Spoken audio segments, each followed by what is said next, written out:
Bom dia, boa tarde e boa noite. Neste vídeo nós vamos tratar do princípio do duplo grau de jurisdição. Inclusive falaremos da sua previsão no Pacto de São José da Costa Rica. Eu espero que vocês gostem.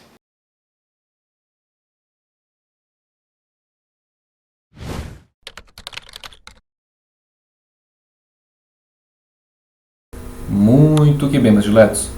Neste vídeo vamos tratar ainda que brevemente do princípio do duplo grau de jurisdição. Então vamos a uma colocação interessante, extraída da obra de Antônio Carlos de Araújo Sintra, Ada Pellegrini Grinover e Cândido Rangel de Lamarck, na página 139. Vou mostrar a capa dessa obra para vocês.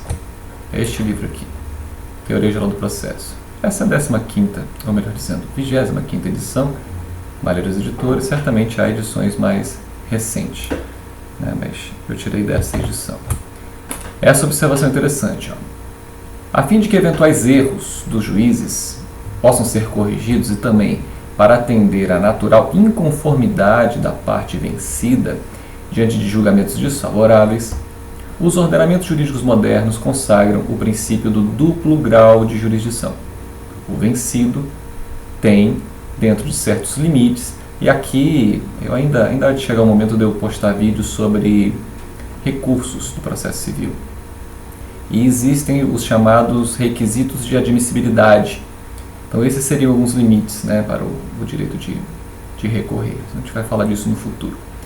Então, dentro de certos limites, a possibilidade de obter uma nova manifestação do Poder Judiciário, através de recurso, né?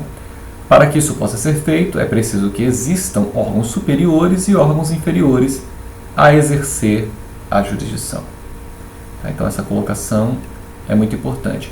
Tem um outro autor de direito processual civil, eu ainda não vi a obra dele atualizada, não sei se a obra dele está sendo atualizada, mas ainda analisando o Código de 1973, o autor chamado Moacir Amaral Santos, em suas primeiras linhas de direito processual civil, ele trazia uma lição interessante. Ele falava dessa questão da inconformidade. Segundo Moacir Amaral Santos, a inconformidade ela é da natureza humana. Então foi essa inconformidade que nos tirou das cavernas, né? Enfim, o homem inconformado com a situação em que vivia vai tentando modificar seu modo de viver dia a dia. Por isso que a sociedade vai se transformando. Então, segundo Moacir Amaral Santos, em razão dessa inconformidade que é da natureza humana, seria muito difícil a parte se conformar com uma decisão que lhe é desfavorável sem ter pelo menos uma oportunidade de recorrer. Então essa colocação é interessante. Isso dificultaria inclusive o alcance da pacificação social, né? E claro que essa questão dos erros de juízes, é claro que aqui tem um viés psicológico também para o julgador, né? De certo modo, o princípio do duplo grau de jurisdição tenta impedir também, ou pelo menos desestimular, que haja arbitrariedade. É o mesmo que dizer para o julgador, olha, julgue com cuidado, julgue com cautela, porque a sua decisão está passível de ser reapreciada por um órgão que lhe é hierarquicamente superior. Então tem esse aspecto relacionado ao julgador e também essa questão relacionada à parte vencida, né? De poder pelo menos uma vez tentar reformar a decisão que lhe é desfavorável. Reformar ou anular, quem sabe, né? A depender da situação. A gente vai abordar melhor isso no futuro, falando melhor de recursos. Tá? Vamos em frente. Vejam, diferentemente da maioria dos princípios que nós temos tratado aqui no canal, o princípio com relação ao princípio do duplo grau de jurisdição, não há previsão expressa na Constituição. Na Constituição da República Federativa do Brasil de 1988. Diferentemente do que ocorria na Constituição do Império de 1824. Nessa Constituição tinha previsão expressa ao duplo grau. Na atual não tem. Okay?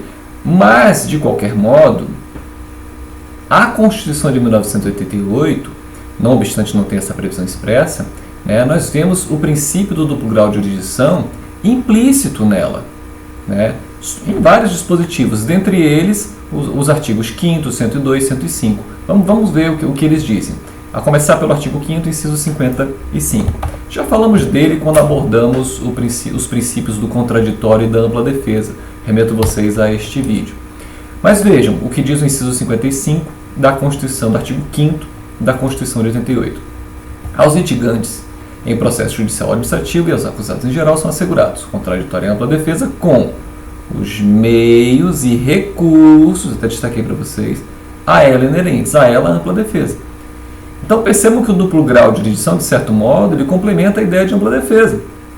Quando a Constituição diz com os meios e recursos, claro, não está de forma expressa, mas implicitamente aqui a gente vê o princípio do duplo grau de jurisdição. Do mesmo modo que também nós vemos de forma implícita aqui no artigo 102 da Constituição. O artigo 102, ele trata da competência do Supremo Tribunal Federal. Compete ao Supremo Tribunal Federal principalmente, ou seja, principalmente a guarda da Constituição competindo-lhe.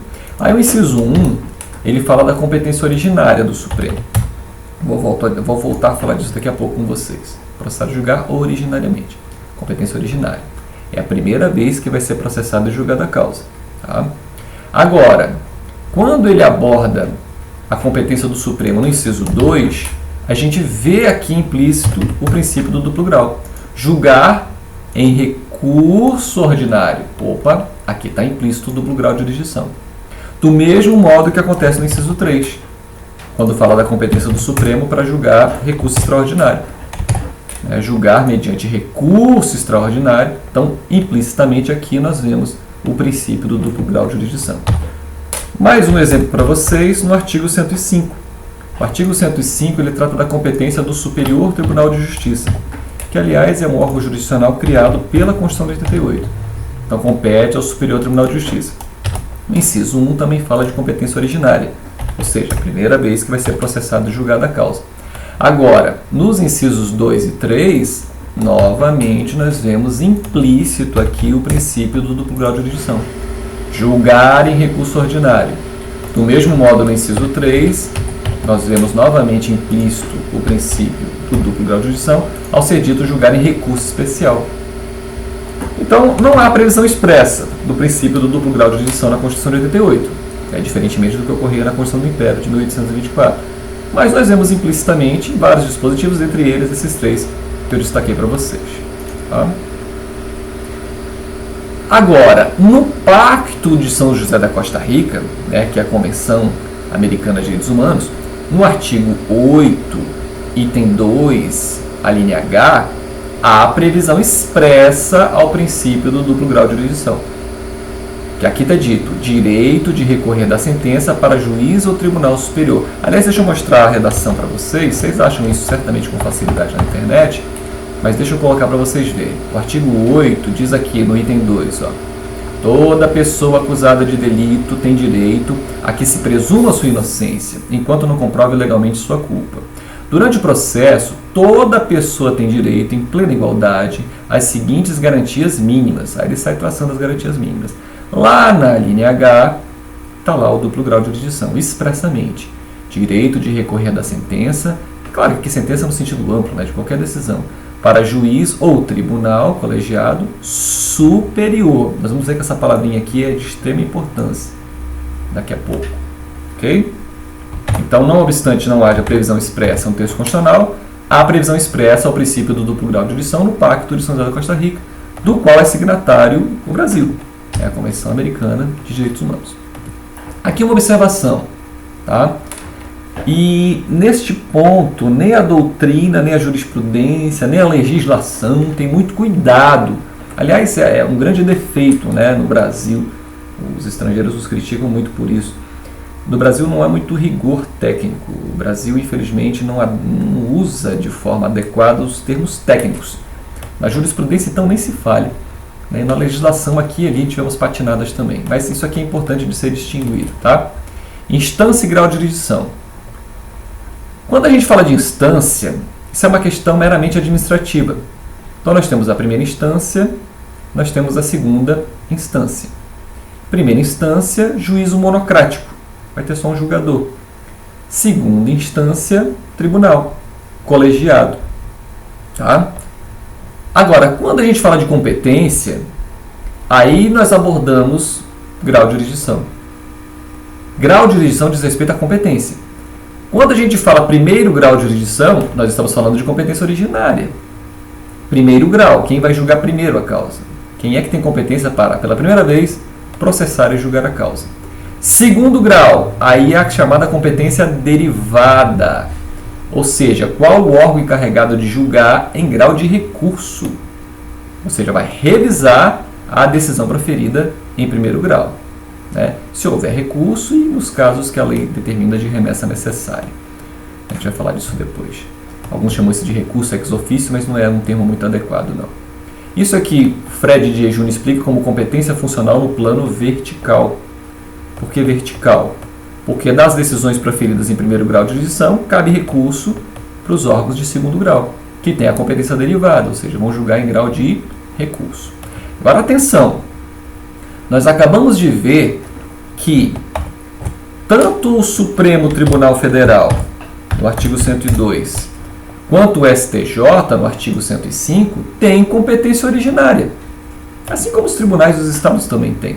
Se você olhar as constituições estaduais, as leis de organização judiciária, você vai achar a competência originária desses órgãos também. Mas, exemplificando aqui, o Supremo tem competência originária para, pela primeira vez, processar e julgar a causa. Como, por exemplo, olha aqui a linha A, uma ação direta de inconstitucionalidade, né? Competência originária do Supremo. Olha lá, infrações penais comuns, a linha B.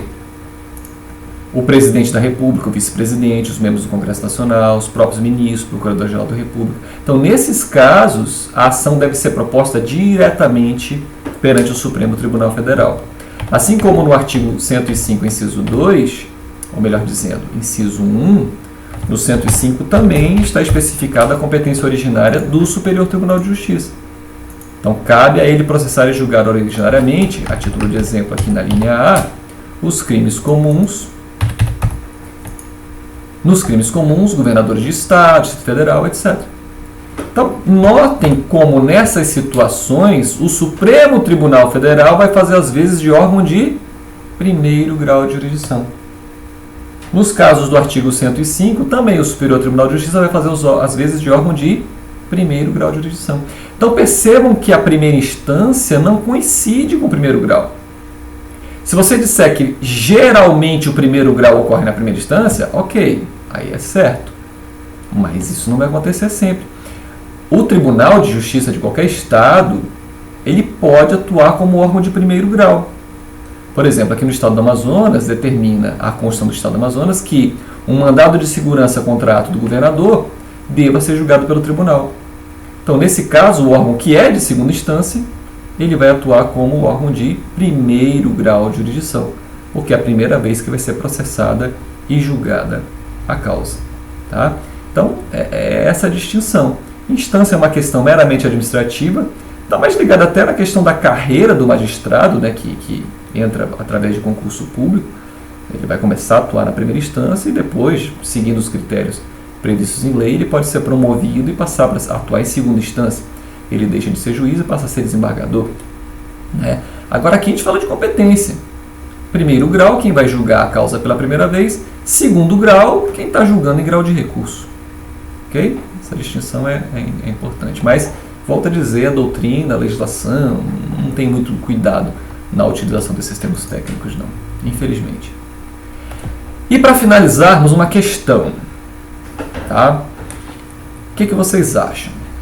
Diante do disposto no Pacto de São José da Costa Rica, a gente acabou de ver, artigo 8, item. Vou fazer um corte aqui.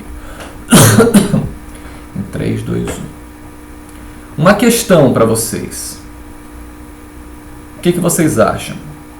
Diante do disposto no Pacto de São José da Costa Rica, artigo 8, item 2, a linha H, que a gente acabou de ver, seria correto o Supremo Tribunal Federal, o STF, o Supremo Tribunal Federal, ter competência originária?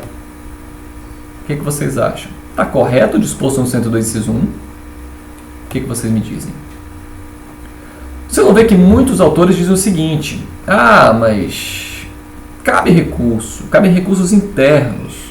O próprio Supremo pode julgar. Não tem nenhuma violação ao duplo grau. Só que se nós atentarmos para a redação do Pacto de São José da Costa Rica, nós vamos ver, eu deixei até destacado para vocês, que ele fala de direito de recorrer da sentença para juiz do tribunal superior. E aí eu pergunto a vocês, no Brasil, qual é o órgão jurisdicional superior ao Supremo? Nós não temos. Nós não temos. Então eu vi, assim, acompanhando do que a imprensa noticiou, que alguns réus daquela ação penal que denominaram de mensalão, eles ficaram de levar essa questão à Comissão Interamericana de Direitos Humanos, reclamando que o Brasil está violando o Pacto de São José da Costa Rica. A meu ver, isso realmente está ocorrendo. A meu ver, o Supremo Tribunal Federal não deveria ter competência originária, porque isso compromete o duplo grau de jurisdição. Qual é o órgão jurisdicional superior ao Supremo? Não há. Então, a meu ver, o Supremo não deveria ter competência originária. E o STJ? Não, o STJ tudo bem, porque da decisão dele pode se recorrer ao Supremo. Mas das decisões do Supremo, há recursos internos. E o pacto é claro ao dizer que todos têm direito a recorrer para um órgão superior. Tá certo? Lembro sempre, isso aqui é uma síntese, uma apertada síntese, só uma introdução ao tema. Serve mais para despertar o interesse de vocês sobre o assunto. Tá? Não dispensa a leitura, se aprofundem. Eu estou aqui à disposição de vocês para tentar esclarecer o que for possível. Espero que vocês tenham gostado. Por hoje é só e até a próxima.